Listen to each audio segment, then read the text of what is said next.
how do ugly men, I mean really ugly men, end up with gorgeous, gorgeous women? I'm going to go over the different factors, and the last one is definitely going to surprise you. So let's start off with a bang with the first one, which is one you've probably heard before, which is that confidence is huge.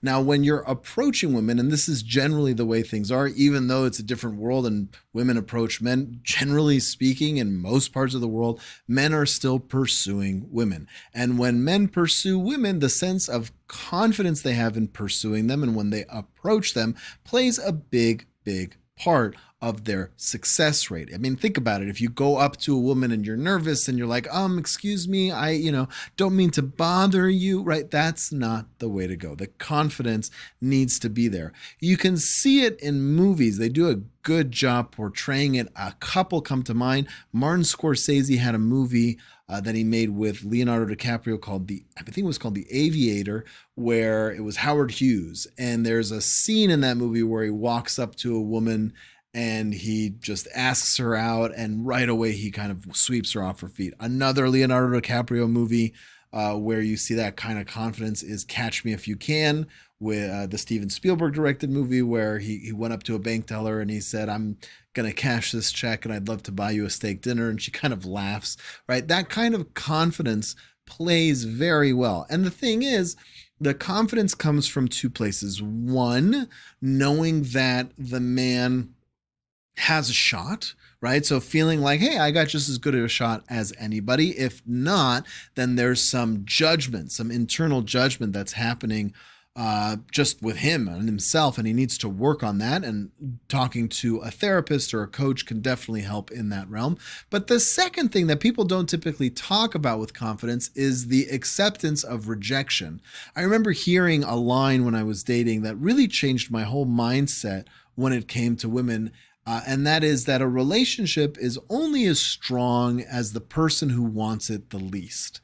When you think about that, what comes to mind? For me, it made sense immediately that if I'm pushing someone to be in a relationship that they don't want to be in, it's never going to be the kind of warm, intimate relationship I want. So if I ask a girl out and she says no, I look at it as a blessing. Like, oh, thank God, because I didn't want to get in a relationship where she didn't kind of want to go out with me and then, regret it, but she's doing it begrudgingly because she's single and desperate, or she's getting older and feels like she needs to say yes to everybody she's dating, whatever the case, right? So I looked at a rejection as a gift because it let me move on very cleanly to the next woman. And men who are confident have that approach. It's why you see so many men who are in sales be very, very effective when it comes to the dating market, because they're used to getting hung up on when they're doing cold calls. They're used to getting the door slammed in their face. And you'll hear this expression quite a bit in sales. It's a numbers game. And sometimes the kind of toxic men who are all about sleeping with as many women as they can will use that same terminology. It's a numbers game. It's a numbers game. And it's true, I don't like the way it sounds, but it is a numbers game. If you ask enough women out, some of them are going to be mentally in the position where they will say, yeah, I'll give it a shot. They're just ready for it. So confidence is huge, and confidence comes from knowing your worth and also being comfortable with rejection. So that's the first reason a lot of ugly men can come, because a lot of guys who are average looking and even good looking never develop that resiliency to rejection, and they also haven't done the internal work of knowing what their own worth is. The second reason that ugly men end up with beautiful women is because they've understood something about human nature. And that is that everyone wants to be seen for who they really are. They want to feel like you get them. And so when you're able to see a woman for who she is, you get her talking about herself to the point where you recognize the aspects, the attributes of her character that she herself admires of her own character, and you can echo back, assuming that it's true, which ones that you agree. Let's say she's very well dressed. You could say, wow, you're really put together. Let's say she takes care of herself, right? You could say, oh, you clearly care about your health. Or if she's intelligent, or if she's family oriented, the things that she values as part of her great character traits, if you can see that about her and echo that. Everyone wants to be with someone who sees the best parts of who we are. And a lot of men who aren't that good looking, as a result of not being good looking, have had to enhance their ability to connect with people outside of people just paying attention to them because they're handsome, right? It's if you aren't a good-looking man, very quickly in today's society, you're going to develop other skills. You're either going to be rich or funny or emotionally attuned, which is what it means to be able to see someone and connect on a deeper level that suddenly feels more interesting to a woman, right? It's not just eye candy, it's someone who sees who they are. And by the way, men fall for this too. I can't tell you how many clients I've had who say, I've been with gorgeous women my whole life and they abused me and they used me. They saw me as a human ATM. They didn't give me the time of day. And they come in with a woman who they say isn't that attractive. I mean, they're still very pretty, but they say they're not that attractive, but she's a good person. She sees who I am. She cares about me. It's meaningful for a lot of people, both men and women are definitely susceptible to it for the right man.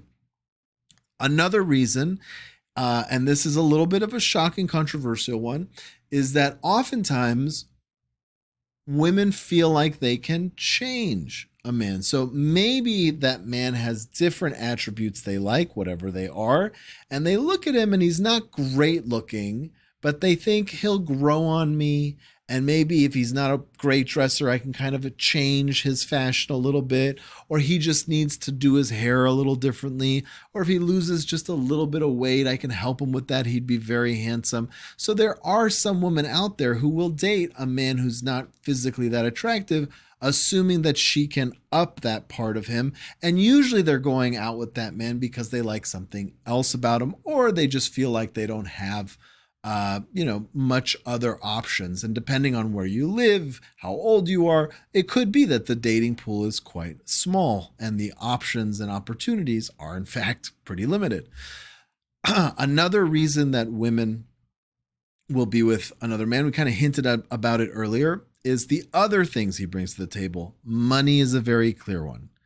It's, just as surface level and shallow and skin deep, that as a man who will only date supermodel looking women, you also have the stereotype of the gold digger. Neither are great, right? But it exists. But more than money, right? There are other attributes. Intelligence is a good one. A lot of people admire someone who's well read, someone who can have a conversation with anybody because they have a grasp of generalized knowledge that exists in society. A sense of humor is huge. A lot of women love laughing. I mean, the quintessential example for me is Mel Brooks, which if you're young and watching this, you don't know, he's a comedian, Jewish guy. He's still around. He's still kicking around. Was not the most handsome man. It wasn't horrible looking, right? But was not like, Cary Grant or anything, but he was hysterical. He was hysterical on stage, off stage, in front of the camera, behind the camera, socially. I've had the pleasure of meeting a lot of people who've met him, and they say he's funny. Like every time you meet him, he's funny, right? And he married Anne Bancroft, who is a smoking hot fox. She was a gorgeous actress, and the humor is what was a magnet for her. If you're not familiar with her work, she played Mrs. Robinson in The Graduate, which is a classic film with Dustin Hoffman and Anne Bancroft. So she was by definition the sex pot of her day. And she ended up in a very long and happy marriage because they laughed and laughed together.